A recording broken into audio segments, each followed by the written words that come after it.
Buonasera e ben ritrovati con il TG Flash di New Sicilia. Di seguito i titoli più importanti del pomeriggio.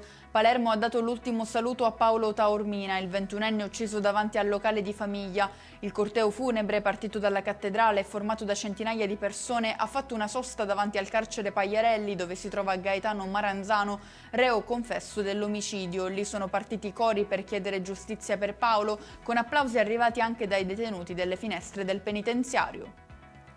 Divieto di esercizio della professione per 12 mesi nei confronti dei due medici indagati per la morte di Margaret Spada, la giovane di Lentini morta a 22 anni dopo un intervento di rinoplastiche eseguito a Roma.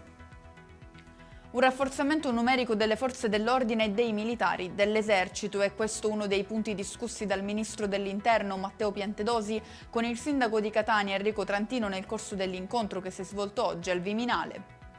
Giornata di maltempo nel Messinese a causa di forti piogge che hanno causato frane nel territorio di Forza d'Agro, sulle strade fango e detriti, ma il sindaco rassicura spiegando di aver già attivato gli interventi di bonifica.